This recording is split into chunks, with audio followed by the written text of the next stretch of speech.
లూకా సువార్త 18వ అధ్యాయం, gospel according to 18th chapter 31 to 43 versus వరకు మనం వాక్య భాగాన్ని అందరం కలిసి చదవడం.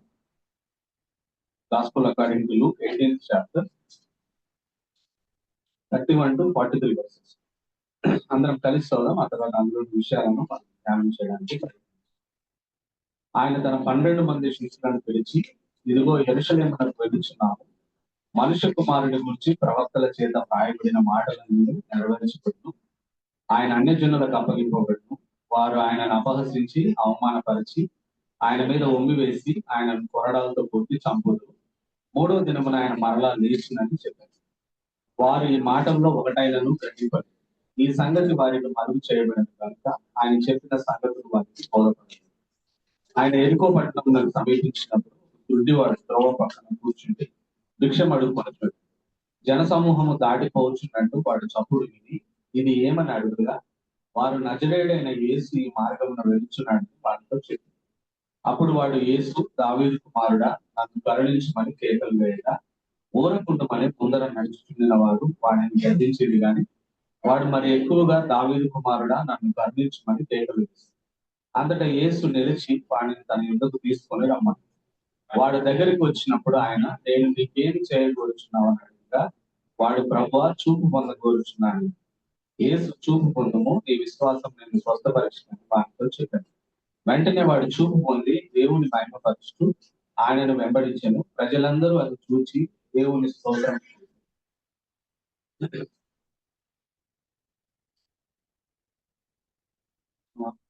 ఈ ఫస్ట్ 31 నుంచి 34 వచనాల వరకు ఉన్న వాక్య భాగంలో మనం చూస్తే, this is the third time Jesus is telling to his disciples about what is going to happen to him in Jerusalem. యెరూషలేములో తనకి ఏం జరగబోతా ఉంది. ఎందుకంటే యెరూషలేం వైపు ప్రయాణం చేస్తా ఉన్నాడు యేసు ప్రభువు శిష్యులతో కలిసి. యెరూషలేములో తనకి ఏం జరగబోతుందో ఇది 3వసారి చెప్పడం. Jesus is predicting about his rejection, arrest, suffering, humiliation, death and resurrection. అంటే యేసు ప్రభు వారు యెరూషలేములో తనకి ఏం జరగబోతుందో ముందుగా చెప్తా ఉన్నాడు. అంటే ఇది మనకేం తెలియజేస్తా ఉందనంటే, యేసు ప్రభు వారు దైవత్వాన్ని మనకు తెలియజేస్తా ఉంది. ఆయనకు ముందుగా తెలుసు అన్ని విషయాలు ఏం జరగబోతున్నాయి కదా. He exactly knows the future events కదా. అంత మాత్రమే కాదు, ఆయనకు అన్ని తెలిసే మరి ఆయన ఆ సిలువలో చనిపోవడానికి వెళ్తూ ఉన్నాడంటే ఆయనకు మన పట్ల ఇటువైపు ఆయనకు మన పట్ల ఉన్న ప్రేమ, అంటే ఆయనకు అన్ని తెలుసు. ఆయన ఎలా అవమానించబోతున్నారో, ఎలా ఆయన ముఖం మీద ఉమ్మి వేయబోతా ఉన్నారో, ఎలా ఆయన్ని కొరడాలతో కొట్టబోతున్నారో, ఎలా చంపబోతున్నారో అన్ని తెలిసే యేసు ప్రభు వారు యెరూషలేం ప్రయాణం చేస్తా ఉన్నాడంటే ఆయనకు మన మీద ఉన్న ప్రేమ కూడా ఆ మాటల్లో మనకు కనబడతాం. అయితే ఎందుకు 34 వచనం మనకి ఒకసారి చదివితే ఒక విషయం మనకు అక్కడ రాయబడింది. చూడండి, 34 వచనంలో, వారు ఈ మాటల్లో ఒకటైనను గ్రహింపలేదు. ఈ సంగతి వారికి మరుగు చేయబడిన కనుక ఆయన చెప్పిన సంగతులు వారికి బోధపడలేదు. అంటే 3వసారి చెప్తున్నాడు యేసు ప్రభు వారు ఆ శిష్యులకి. అయితే ఆ మాటలు వాళ్ళకి మరుగు చేయబడ్డాయి. వాళ్ళకి ఆ విషయాలు అర్థం కాలేదు, సరిగా వాటి గురించి సంపూర్ణంగా తెలియబడలేదని రాయబడింది. మరి మరుగు చేయబడ్డానికి చెప్పడం ఎందుకు? చెప్పిన విషయాలు వాళ్ళు అర్థం చేసుకోకుండా మరుగు చేయబడ్డం ఎందుకు కదా, ఇది మనకు డౌట్ వస్తుంది. ఎందుకు అంటే, ఎందుకు చెప్పాడు, ఎందుకు మరుగు చేశాడు అని అంటే, చెప్పకపోతే షాక్ అవుతారు. అంటే ఆయనను అరెస్ట్ చేసినప్పుడు, హింసించినప్పుడు మరి వాళ్ళు షాక్ అవుతారు, షాక్ గురవుతారు, ఇట్లా జరిగింది ఏంటి అని. అందుకని ముందుగా చెప్పాడు. మరి ఎందుకు మరుగుపరిచాడు గ్రహింపకుండా అంటే, their hearts are not ready. అంటే వాళ్ళ హృదయాలు సిద్ధపడి లేవు అప్పటికి. అంటే యేసు ప్రభు సిలువలో ఎక్కే విషయం గురించి వాళ్ళకి సిద్ధపాటు లేదు కదా. అంటే God's timing is different. Full గా అర్థం చేసుకుంటే ఒకవేళ వాళ్ళు యేసు ప్రభుని ఆ సిలువకు వెళ్లకుండా ఆపడానికి ప్రయత్నం చేసేవారు. సో చెప్పాడు యేసు ప్రభు వారు భవిష్యత్తులో ఏం జరగబోతుంది, యెరూషలేములో తనకేం జరగబోతుందో దాన్ని ఫుల్ అండర్స్టాండింగ్ తర్వాత వాళ్ళు చేసుకోవాలనే ఉద్దేశంతో యేసు ప్రభు వారు వాటిని మరుగుపరిచాడు అనే విషయాన్ని నేను మీకు జ్ఞాపకం చేస్తాను. This is the part of a God's plan. ఇది శిష్యుల పట్ల దేవుడికి ఉండే ప్రణాళికలో ఒక భాగం. మనం కూడా అంతే కదా, కొన్నిసార్లు మనం వాక్యం వింటాం కానీ పూర్తిగా అర్థం చేసుకోలేము. దేవుని సహాయంతో మనకు అర్థమవుతుంది. దానికి మనకు స్పిరిచువల్ రెవల్యూషన్ కావాలి కదా. Holy spirits helps us to understand the scriptures. చాలా సార్లు ఫర్ ఎగ్జాంపుల్ తెలిసిన వచనమే, బైబిల్ అంతా చదివి ఉంటాం మనలో చాలా మంది, ఆదికాండం నుంచి ప్రకటన వరకు. మళ్ళా కొత్తగా మనం చదువుతున్నప్పుడు ఇంకొక వచనం దగ్గరికి పోయినప్పుడు ప్రత్యేకంగా దాంట్లోంచి దేవుడు మాట్లాడినట్టుగా మనకు అనిపిస్తుంది. సో అది దేవుడి ప్రణాళికలో భాగంగా, అంటే మనం ఎప్పుడు ఏది అర్థం చేసుకోవాలి, అవగాహన చేసుకోవాలి అనేది కూడా పరిశుద్ధాత్మ దేవుడు మనకు అలా సహాయం చేస్తూ ఉంటాడు అనే విషయాన్ని కూడా మనము అర్థం చేసుకోవచ్చు. ఆ తర్వాత మనం ముందుకెళ్తే 35 to 43, 35 నుంచి 43 వచ్చినాం. ఇది ఒక amazing story of a blind beggar. ఒక ఆయన కళ్ళు లేని భిక్షగాడైన ఒక వ్యక్తి స్టోరీ. ఈ స్టోరీ 3 సువార్తల్లో రాయబడింది. మార్క్ సువార్తలో ఉంది, మార్క్ సువార్తలో మార్క్ 10:46 to 52 వరకు రాయబడింది సేమ్ స్టోరీ. మాథ్యూ 10 లో రాయబడింది 29 to 34 వరకు. లూక్ 18 లో 35 to 43 వరకు రాయబడింది. అంటే 3 గాస్పల్స్ లో ఇప్పుడు మనం ధ్యానించబోయే ఇన్సిడెంట్ ని బైబిల్లో దేవుడు రికార్డ్ చేయించి పెట్టాడు. This was a true story happened. ఇది నిజంగా జరిగిన ఒక స్టోరీ యేసు ప్రభు వారి లోకంలో ఉన్నప్పుడు కదా. అంటే this blind man name was recorded in gospel of mark. ఇక్కడైతే మనకి గుడ్డివాడు అని రాశాడు కదా, కానీ మార్కులో మరి ఆయన పేరు ఏం పేరో రాయబడింది. ఆయన పేరు ఏంటంటే తీమయి కుమారుడైన బర్తిమయి అనే ఆయన కదా. సో ఈయన పరిస్థితి మనం చూస్తే ఈయన గుడ్డివాడిగా ఉన్నాడు. ఆ త్రోవ పక్కన కూర్చొని భిక్షం అడుక్కుంటా ఉన్నాడు కదా. గుడ్డితనం గురించి మనం ఆలోచిస్తే, అంటే కళ్ళు కనపడని విషయాన్ని గురించి మనం ఆలోచిస్తే, బ్లైండ్ గురించి కదా. WHO లెక్కల ప్రకారం ఈ ప్రపంచంలో నాకు ఆశ్చర్యం వేసింది ఈ సంఖ్య. 25 crores మంది చూపు సమస్యలతో బాధపడుతున్నాడు. అంటే 25 కోట్ల మందికి కళ్ళ చూపు సరిగా పనిచేయదు.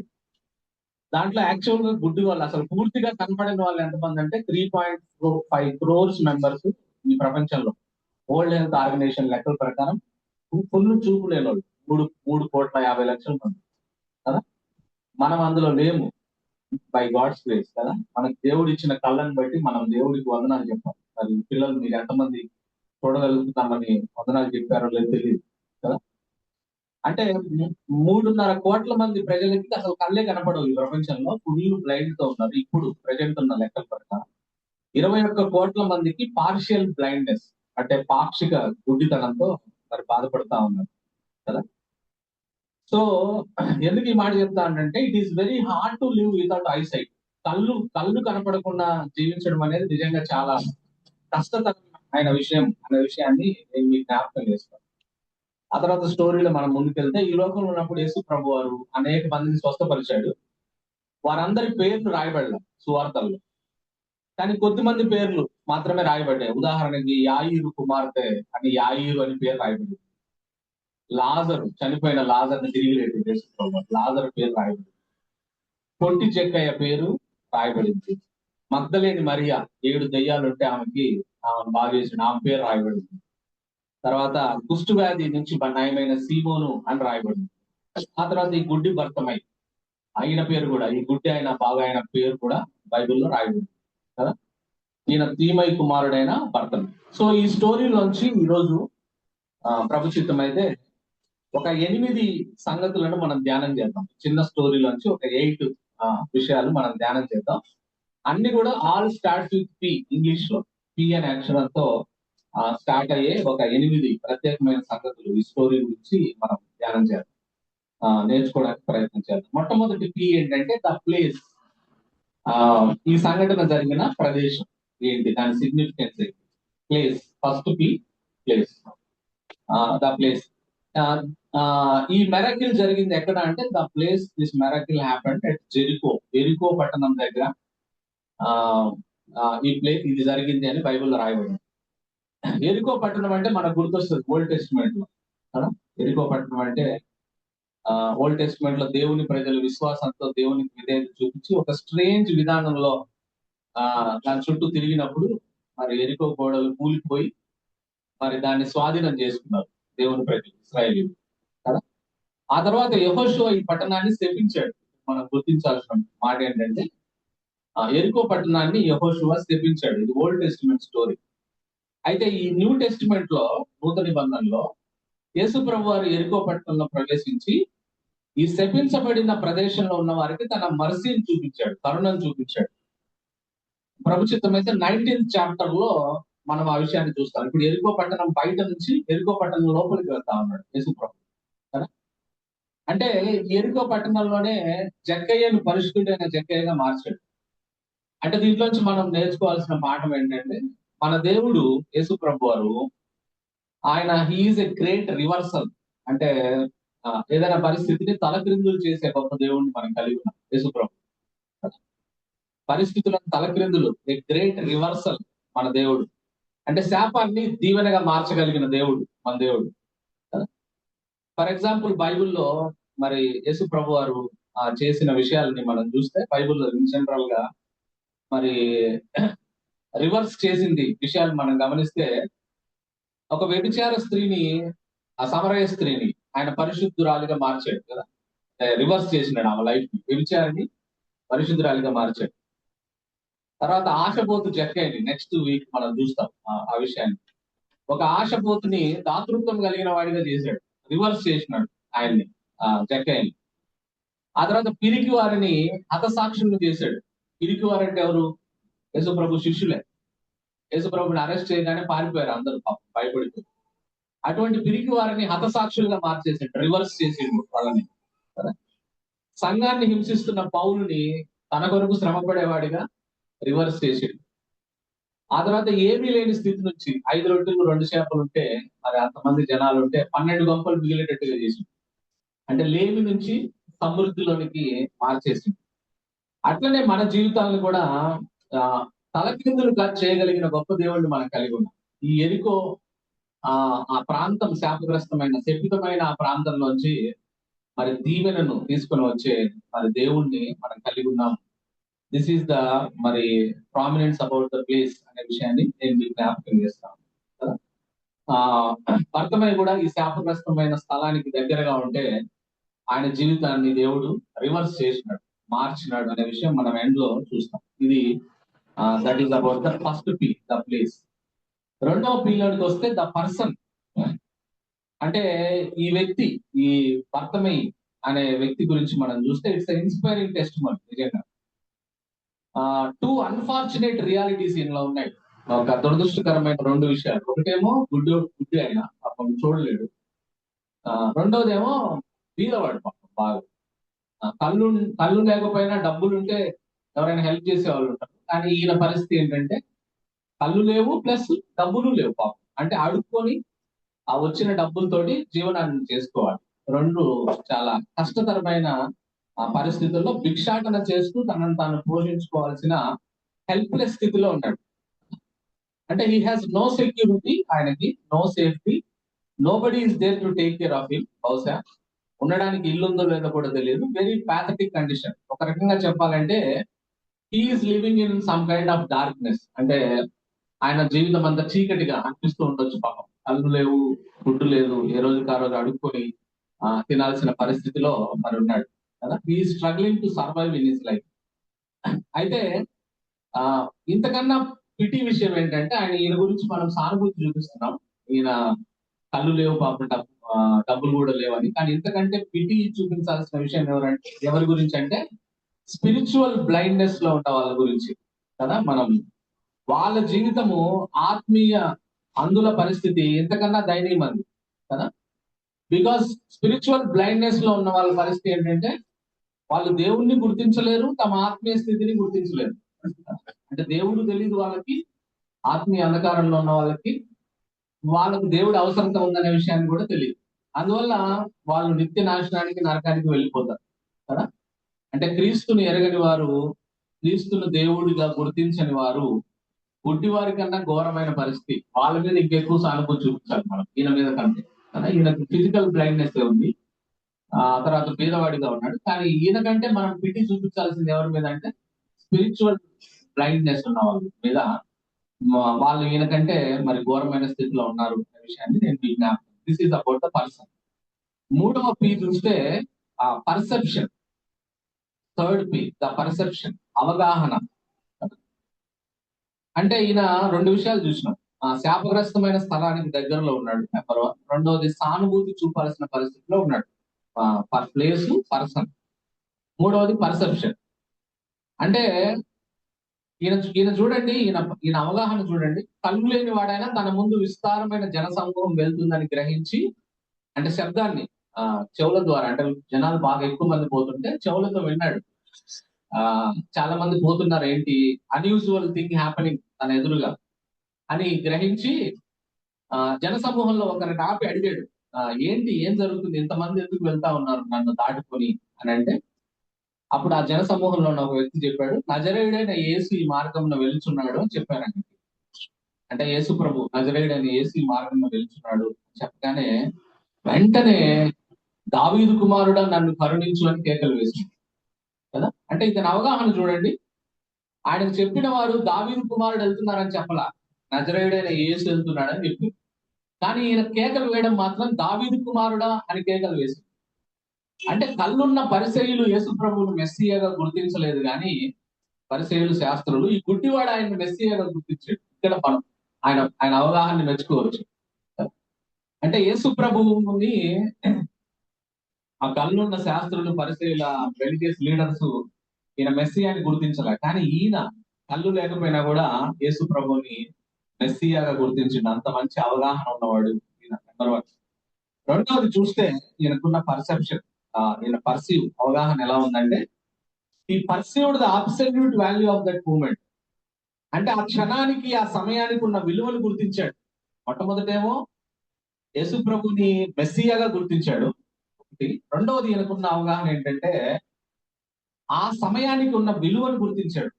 అంటే తను కేకలు వేసి ఆయన దృష్టిలో పడకపోతే, ఆ సమయం తప్పిపోతే ఇక ఎన్నడూ తనకు అవకాశం రాదనే సంగతి గుర్తించాడు. ఇది నా చేతిలో ఉన్న సమయం, ఇది విలువైంది, ఇది పోగొట్టుకుంటే మళ్ళీ నాకు రాదు ఇది అనే విషయాన్ని గుర్తించి కదా. అది నిజంగా నిజం. యేసు ప్రభు వెళ్తున్నాడు యెరూషలేముకి, ఇంకా మళ్ళీ ఎప్పుడు రాలే ఆయన ఎరికోకు గాని, ఆ ఎరికో చుట్టుపక్కల ప్రాంతాలకు గాని. Jesus never came back. వెళ్ళాడు, సిలువలో చనిపోయాడు యేసు ప్రభు, అంతే కదా. అంటే ఆ సమయం మిస్ అయి ఉంటే ఇక జీవితంలో మళ్ళీ ఆయనకు అటువంటి అవకాశం దొరికేది కదా. అది కూడా ఆయన ఆ సమయానికి ఉన్న విలువను గుర్తించాడు. అది రెండవ అద్భుతమైన విషయం ఈయన అవగాహన గురించి. మూడవది మనం గమనిస్తే, ఇంతమంది ప్రజలు తనను దాటిపోతుంటే వారిని భిక్షం అడిగి 4 చిల్లర పైసలు సంపాదించాలని కాకుండా యేసు ప్రభువుని కలుసుకోవడం మీదే శ్రద్ధ పెట్టాడు. ఆయన దృష్టిలో పడడం మీదే శ్రద్ధ పెట్టాడు. ఇది కూడా ఒక మంచి అవగాహన కదా. నాలుగో భిక్షగాడు అక్కడ కూర్చున్నాడు. ఎక్కువ మంది జనాలు వస్తే ఏమనుకుంటారు, చాలా ఎక్కువ చిల్లర దొరుకుతుంది నాకు, కాబట్టి ఎక్కువ తొందరగా అడుక్కోవాలి బాగా అని అనుకుంటాడు.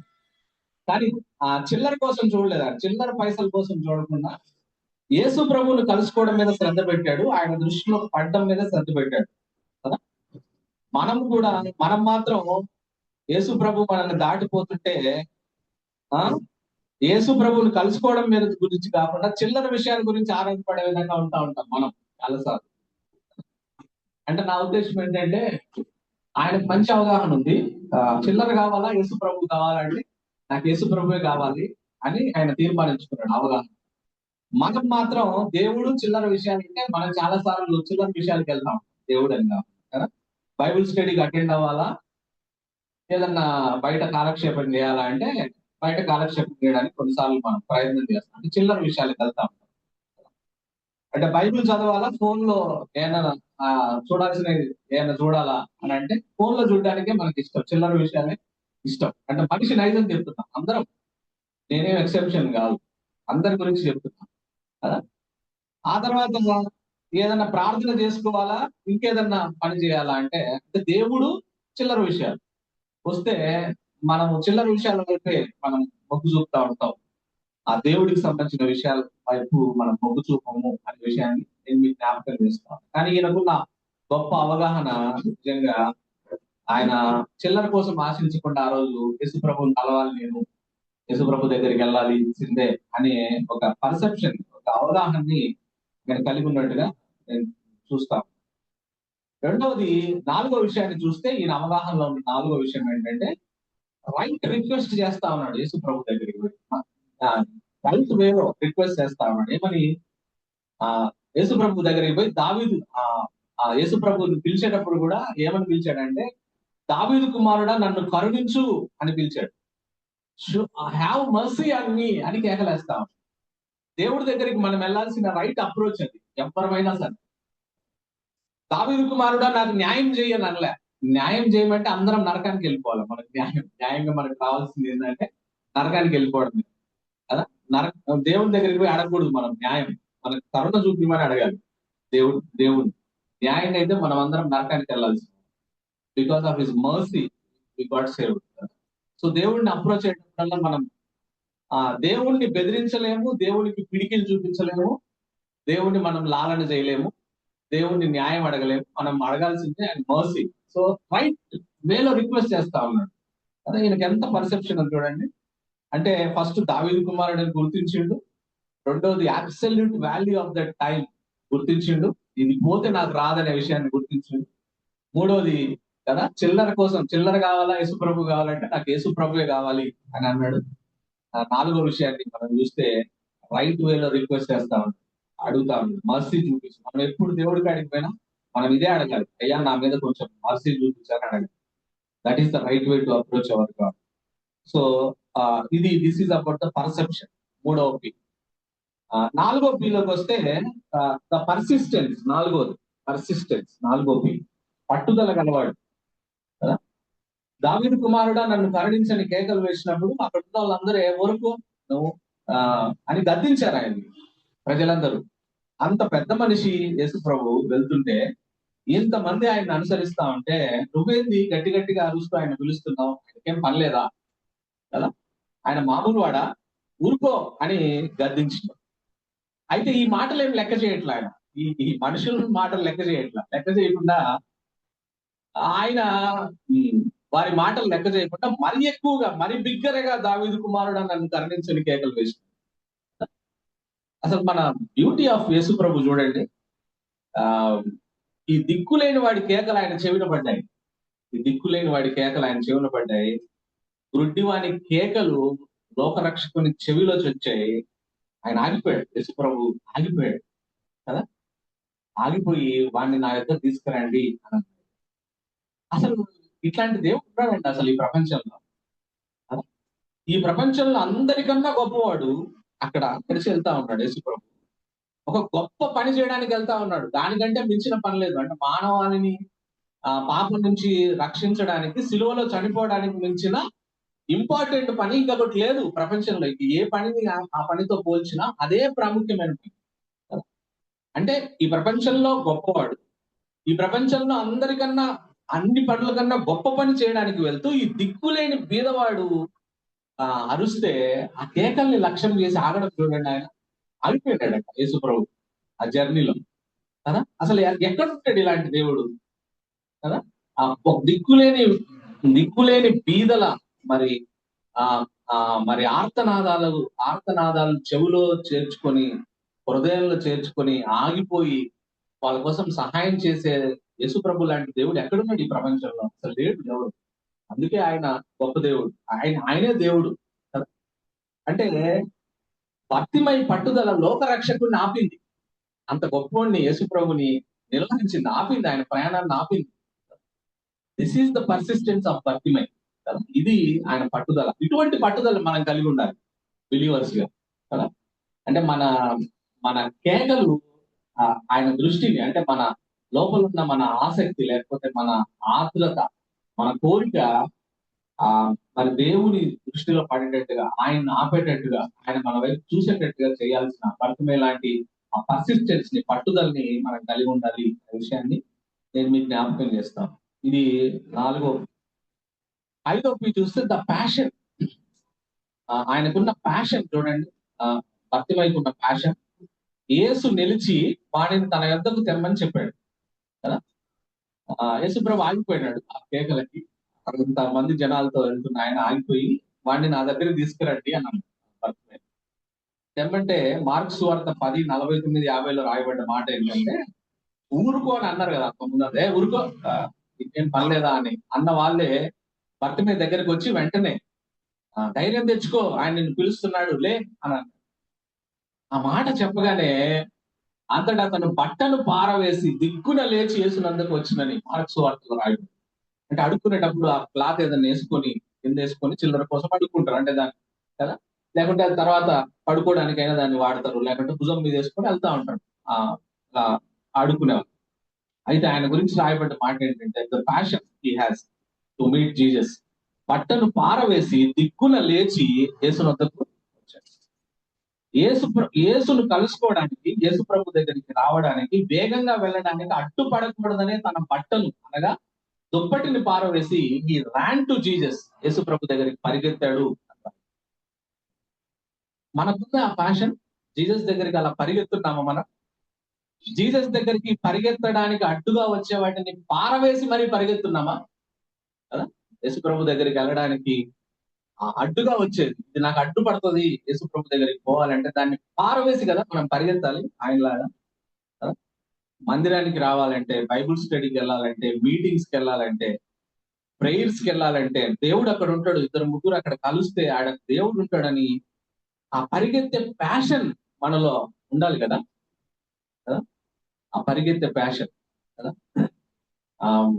అన్ని విడిచిపెట్టాలి కదా. విడిచిపెట్టి నేను దేవుని దగ్గరికి కలుసుకోవడానికి వెళ్తున్నానని చెప్పి పరిగెత్తవలసిన అవసరం ఉంది దేవుని సన్నిధికి. యోహాను సువార్త 2:17లో అంటాడు, నీ ఇంటిని గూర్చిన ఆసక్తి నన్ను భక్షించుచున్నది. అంటే దేవుడి గురించిన ఆసక్తి అంట మనల్ని తినేసేయాలి, అంత ఆసక్తి ఉండాలి. బైబిల్ స్టడీకి వెళ్ళాలి, నేను టైంకి వెళ్ళాలి. సో ఇంట్లో ఏమైనా అంట్లు అట్టే ఉండేనా పర్లే, బండలు తొడవకపోయినా పర్లే, లేకపోతే ఏదైనా వంట చేయకపోయినా పర్లే, నేను పరిగెత్తాలి, నేను దేవుడి మందిరానికి, నాకు ఆయన కావాలి, నాకు ఆసక్తి ఉంది నేను అని మనం అటు పరిగెత్తవలసిన అవసరత ఉంది. అంత ఆసక్తి, ఆ ప్యాషన్ మనలో ఉండాల్సిన అవసరం ఉంది. అందుకే హెబ్రీ 12:2లో కూడా రాయబడ్డ మాట, ప్రతి భారమును విడిచిపెట్టి ఆయనను వెంబడించాలని బైబిల్లో రాయబడింది కదా. ప్రతి భారాన్ని విడిచిపెట్టి మనము ఆయన వెంబడించాలి. What is that something that is holding you back to come to Christ? నువ్వు దేవుడి దగ్గరికి రావడానికి ఏంటి నిన్ను ఆపుతా ఉంది? ఆయనకైతే పైబట్ట పారేశాడు కదా. భర్తిమయి రిలింక్విష్డ్ ఇట్, త్యజించాడు, రిమూవ్డ్ ఇట్, తీసివేశాడు, ర్యాన్ టు జీసస్, పరిగెత్తాడు. 3 ఆరులు రిలింక్విష్ చేయాలి, రిమూవ్ చేయాలి, దేవుని దగ్గరికి పరిగెత్తవలసిన అవసరం ఉంది అనే విషయాన్ని నేను మీకు జ్ఞాపకం చేస్తాను కదా. అంటే యేసు ప్రభు మనల్ని పిలిచినప్పుడు అలా ఆసక్తితో మనం ఆయన దగ్గరికి పరిగెత్తాలి కదా. ఆ విధంగా మనం చేయవలసిన అవసరం ఉంది అనే విషయాన్ని నేను మీకు జ్ఞాపకం చేస్తాను. ఇది 5వ పి. 6వ పి చూస్తే ద ప్లీ, ఆయన అభ్యర్థన, విన్నపం భర్తిమై. చూడండి, మళ్ళా యేసు ప్రభులో ఉన్న ఒక బ్యూటీ మనకు కనపడుతుంది ఇక్కడ. వచ్చాడు, పరిగెత్తి ఆగినప్పుడు యేసు ప్రభు దగ్గరికి వచ్చాడు. భర్తిమై తన వద్దకు రాగానే యేసు ప్రభు భర్తిమైని అడిగాడు, what do you want me to do for you? నేను నీకేం చేయాలో చెప్పు, నేను నీకేం చేయాలో చెప్పాను. అంటే యేసు ప్రభు అంటే తనకి ఎదురు తిరిగిన మనల్ని, మెడ ఉంచని ప్రజల్ని ఎంత రెస్పెక్ట్ ఇస్తున్నాడు చూడండి దేవుడు. The beauty of God. నీకేం కావాలో నాకు తెలుసు అనలే యేసు ప్రభు. భర్తిమై నేను నీకు ఏం చేయగలుగుతున్నావు, నీకేం కావాలో చెప్పు అని అడిగాడు కదా. అంటే యేసు ప్రభుకు తెలుసు ఆయన ఏం అడుగుతాడో తెలుసు, అన్ని తెలుసు. అది కూడా ఆయన మనుషులకు ఇచ్చే ఆ రెస్పెక్ట్ ని, ఆ విలువని మనం చూడొచ్చు కదా. నీకేం కావాలో చెప్పు, అసలు నువ్వేం కోరుతున్నావో చెప్పు అని చెప్పి భర్తిమైని అడిగాడు. అప్పుడు భర్తిమై ప్లీజ్ చూడండి, భర్తిమై అభ్యర్థన, భర్తిమై ప్రార్థన, ప్రేయర్లో నిజాయితీ చూడొచ్చు. వెంటనే భర్తిమై చెప్పిన మాట ఏంటంటే, ప్రభువా చూపు కావాలి, ప్రభువా చూపు పొందగోరుచున్నాను అన్నాడు. భర్తిమై మెటీరియల్, డబ్బులు కూడా లేవు కదా భర్తిమైకి, మెటీరియల్ థింగ్స్ కోసం అడగొచ్చు. ప్రభువా నాకు ఇంత ఆస్తి, నన్ను రిచ్ చెయ్యి అని అడగలే. ప్రభువా నాకు ఇల్లు అని అడగలే. లేదా సూపర్ స్పిరిచువల్ థింగ్స్ కోసం కూడా అడగలే కదా. అంటే మెటీరియల్ థింగ్స్ కోసం అడగలే, సూపర్ స్పిరిచువల్ థింగ్స్, అయ్యా నువ్వు నిత్య జీవానికి వారసుడు కాబట్టి నేనేం చేయాలని అడగలే, పరలోకంలో నీ గుడి పక్కన కూర్చోవాలని అడగలే. నిజాయితీగా, హానెస్టీ అది చాలా ఇంపార్టెంట్. నేను ఈ మధ్య చాలా సార్లు చాలా సందర్భాల్లో బైబిల్లో మరి ధ్యానం చేస్తా ఉన్నప్పుడు ప్రభువు నాతో మాట్లాడుతున్న మాట ఏంటంటే, బీ ఆనెస్ట్ విత్ గాడ్. దేవునితో నిజాయితీగా ఉండు. నిజాయితీగా నీ మనసుని కుమ్మరించి ఆయన దగ్గర. నీకేం కావాలో చెప్పు ఆయనకి. నిజాయితీగా ఉండడానికి, ఆనెస్ట్ గా ఉండడానికి. అంటే ఒకటి దాచిపెట్టుకొని ఒకటి లోపల మనసులో పెట్టుకొని ఒకటి చెప్పడం కాదు. నువ్వు వాస్తవంగా ఏం కోరుకుంటున్నావో అది నిజాయితీగా మరి ఆయన చెప్పినట్టుగా మనం చూస్తాం కదా. అప్పుడు అడిగాడు కదా, ప్రభువా నాకు కళ్ళివు, నా గుడ్డితనాన్ని తీసి నేను చూపు పొందగోరుచున్నాను అనగానే యేసు ప్రభు చూపు పొందు, నీ విశ్వాసం నిన్ను స్వస్థపరిచెను అని అన్నాడు. చూపు పొందు, నీ విశ్వాసం నిన్ను స్వస్థపరిచెను. ఒకవేళ ఈ ప్రశ్న వేసుకుందాం మనం. ఒకవేళ దేవుడు యేసు ప్రభు ఈ రోజు మనల్ని అడిగితే, what do you want me to do for you? నేను నీకు ఏం చేయాలని కోరుతున్నావని ఇక్కడున్న మనందరిని యేసు ప్రభు అడిగితే మనం ఏం కోరుకుంటాం? That denotes who we are కదా. అంటే ఇప్పుడు నన్ను అడిగితే నేనేం అడుగుతా, మిమ్మల్ని అడిగితే మీరు ఎవరికి వాళ్ళమే సమాధానం చెప్తున్నాం. ఒకవేళ యేసు ప్రభు మనల్ని నీకేం కావాలని అడిగితే మనం ఏం కోరుతాం అనే విషయం కదా. So let us move forward. ఆ తర్వాత 6వది అయిపోయింది ద ప్లీ. 7వది ద పాత్. 7వ పి ఏంటంటే ద పాత్. అంటే after Bartimaeus got he recovered sight, he chose to follow Jesus. ఆయన యేసు ప్రభువును వెంబడించడానికి తీర్మానం తీసుకున్నాడు. కళ్ళు వచ్చాయి కదా, అప్పటిదాకా కళ్ళు లేవు. కళ్ళు వచ్చాయి, నేను అది చూడాలి, ఇది చూడాలి, అక్కడికి వెళ్ళాలి, ఇక్కడికి వెళ్ళాలి, అది చేయాలి, ఇది చేయాలని పరిగెత్తకుండా హీ చూస్ రైట్ పాత్, ఒక సరైన మార్గాన్ని ఎన్నుకున్నాడు. దట్ ఈస్ ఫాలోయింగ్ జీసస్ కదా. ఇది మనం నేర్చుకోవాలి. ఇక్కడ ఒక ఇంపార్టెంట్ పాయింట్ మనం నేర్చుకోవాల్సింది ఏంటంటే, దేవుడు మన ప్రార్థన విన్నప్పుడల్లా, ఆయన మనకు మేలు చేసినప్పుడల్లా, ఆయన మన జీవితంలో అద్భుతం చేసినప్పుడల్లా కదా. అనగా ఒకవేళ నాకు భార్యనిస్తే, ఒకవేళ నా భార్యకు భర్తనిస్తే, ఒకవేళ మాకు పిల్లల్ని ఇస్తే, ఒకవేళ ఉద్యోగం ఇస్తే, ఒకవేళ ఆస్తిపాస్తులు ఇస్తే, ఒకవేళ ఇల్లు కారు ఇస్తే, ఒకవేళ చర్చిలో పదవులు ఇస్తే, వాటిని కాదు మనం వెంబడించాల్సింది. అవి ఇచ్చిన యేసయ్యను వెంబడించాలి అంతం వరకు. ఇది మనం నేర్చుకోవాల్సిన పాఠం. అంటే దేవుడు మన ప్రార్థనకు జవాబు దయచేసినప్పుడల్లా, ఆయన మనకు మేలు చేసినప్పుడల్లా, ఆయన మన జీవితాల్లో అద్భుతం చేసినప్పుడల్లా మనం చేయాల్సింది ఏంటంటే వాటిని కాదు వెంబడించాల్సింది. ఆయన ఇచ్చిన ఉద్యోగాన్నో, పదవులను, లేకపోతే ఆయన చేసిన మేలును కాదు వెంబడించాల్సింది, ఆయన్ని వెంబడించాలి. అవి ఇచ్చిన యేసు ప్రభుని వెంబడించాలి. ఎంతవరకు వెంబడించాలంటే అంతం వరకు వెంబడించాలి. చనిపోయేంత వరకు ఆయన్ని మనం వెంబడించాలి. ఈ చూజ్ రైట్ పాత్, ఒక సరైన మార్గాన్ని మరి బర్తిమై ఎంచుకున్నట్టుగా మనం చూస్తాం. అందుకే యోహాను సువార్త 10:27 యేసు ప్రభువు అంటాడు, my sheep will follow me. నా గొర్రెలు నన్ను వెంబడిస్తాయి కదా. If you are the sheep of Lord Jesus Christ, you will definitely follow him కదా. నేను కూడా చాలా సార్లు, నేను పద్మ కూడా, అంటే మేము నా గురించి గొప్ప చెప్పడానికి కాదు, ఏదన్నా ఒక మేలు చూసినప్పుడు ఇంకా మనం ఇంకా ఎక్కువ రెస్పాన్సిబిలిటీ, ఇంకా బాధ్యతాయుతంగా ఎలా మనం ఇంకా దేవుని సేవ చేయొచ్చు, ఇంకా ఎలా మనం ఆయన్ని, అది మనకు రావాల్సిన బాధ్యత మనకుంది. అలా మనం ఆలోచించాలి అనే విషయాన్ని నేను మీకు జ్ఞాపకం చేస్తాను. ఆ తర్వాత 8వ పి, చివరిది ఏంటంటే ద ప్రివైలింగ్ ఫెయిత్. విజయవంతమైన విశ్వాసాన్ని కలిగిన వాడిగా గుడ్డిబర్తమైనాడు.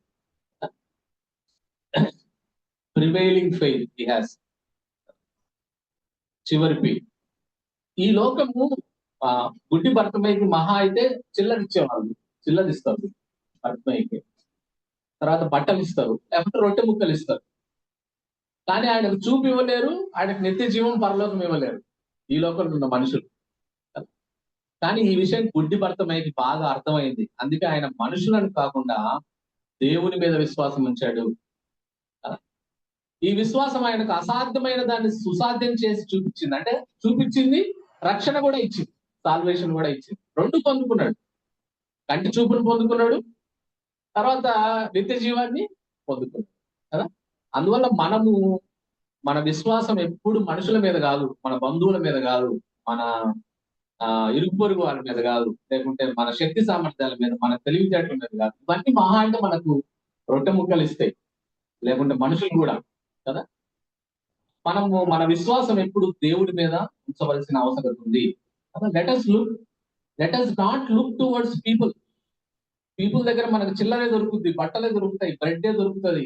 మనం దేవుని వైపు చూడాలి. దేవుని వైపు చూస్తే, దేవుని మీద విశ్వాసం ఉంచితే మనకు కావలసినవి ఆయన ఇస్తాడు. ఆ తర్వాత నిత్య జీవాన్ని, పరలోకాన్ని ఎక్కడా మనం పొందుకోలేని కూడా శ్రేష్టమైన పొందుకుంటాం. కాబట్టి మన మన మన ఇష్టం, మన చూపు, తర్వాత మన విశ్వాసం మనం ఎప్పుడు దేవుని వైపు ఉంచాలి. కొన్ని మాటలు నేను చూపించి నేను ముగిస్తా. ఇర్మియా గ్రంథం 17వ అధ్యాయం 5వ వచనంలో, అంటే దేవుని వైపు చూడకుండా మనుషుల వైపు చూస్తే మరి ఎట్లా ఉంటది పరిస్థితి అనే విషయాన్ని మనం చూస్తే, ఇర్మియా గ్రంథం 17:5లో యెహోవా ఇలాగ సెలవిస్తున్నాడు, నరులను ఆశ్రయించి శరీరులను తనకు ఆధారంగా చేసుకోవచ్చు, తన హృదయమును యెహోవా మీద నుండి తొలగించుకున్నవాడు శాపగ్రస్తుడు. 7వ వచనంలో కూడా రాయబడిన మాట, యెహోవాను, అక్కడేమో శాపగ్రస్తుడు అంటే మనుషులను ఆధారం చేసుకునేవాడు, మనుషుల మీద తన విశ్వాసాన్ని ఉంచేవాడు శాపగ్రస్తుడు అని రాయబడింది. 7వ వచనంలో యెహోవాను నమ్ముకున్నవాడు ధన్యుడు, యెహోవా వానికి ఆశ్రయముగా ఉండును అనే మాట. 146వ కీర్తన 3వ వచనంలో కూడా ఇదొక మాట కీర్తన 146:3లో, రాజుల చేతనైనను నరుల చేతనైన రక్షణ కలగదు, వారిని నమ్ముకొనకుడి. మనుషుల్ని కాదు, రాజుల్ని కాదు, ఎవరిని వాళ్ళ ద్వారా రక్షణ కలగదు, మనం వాళ్ళని నమ్ముకోకూడదు. అంటే మన prevailing faith must be on Lord Jesus Christ, like blind Bartimaeus కదా. ఆయన లాగా మనం దేవుడి మీద ఆధారపడితే అద్భుతం చూసినాడు. మన జీవితంలో అసలు ఎవరు చేయలేని అద్భుతాన్ని చూసిండు. ఆ తర్వాత రక్షణ కూడా అంతకంటే గొప్పది. స్పిరిచువల్ ఆయన ఫిజికల్ ఐసైట్ పొందుకున్నాడు, స్పిరిచువల్ ఐసైట్ కూడా ఆయన పొందుకున్నాడు. ఆయన ఆత్మీయ దృష్టి పొందుకున్నాడు, భౌతికమైన దృష్టి పొందుకున్నాడు. ఇలాంటి గొప్ప దేవుడిని మనం కలిగి ఉన్నాం. దేవుడి మాటలు దీవించి. You know what is the number one fear a human being has? It is losing his eyesight. I'm not talking of the fear of death, but the organs we lose. The greatest fear is the fear of losing sight. It's okay, without a hand you can manage, without a leg you can manage. Eyesight, you can't imagine. Just imagine, just close your eyes for 5 seconds. Completely close your eyes and see. This is how a blind man sees. You want to go to the bathroom, you can't. Somebody has to help you. You want to eat your food, somebody has to show. You can't even come here. You can't do the jobs you're doing. On top of that, he was poor. Poor and blind is a devastating combination. Devastating combination. But more than that, we saw it is spiritual blindness. Here is where Bartimaeus was different. He was a man who saw God without eyes. Without sight, he saw God. You know, what many people did not see. Many people who did not see God, they were with the Lord, but they did not know the Lord. That is what made a huge difference in his life. Seeing God without sight, knowing God without following Him. Therefore, today he is rejoicing in eternity.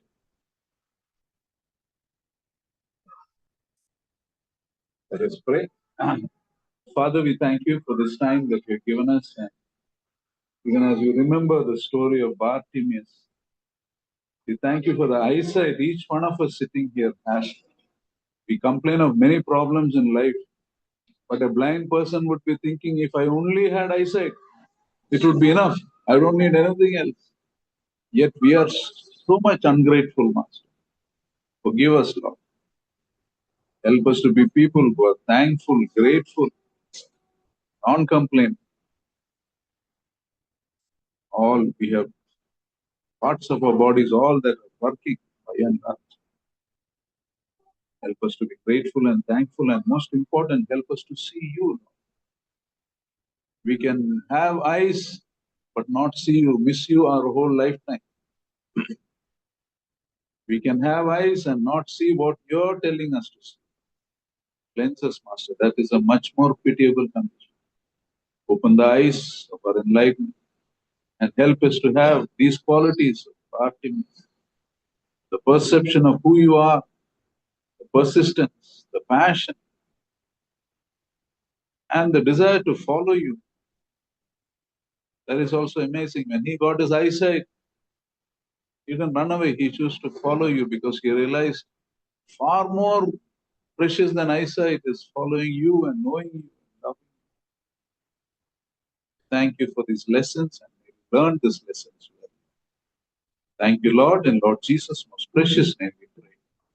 Amen.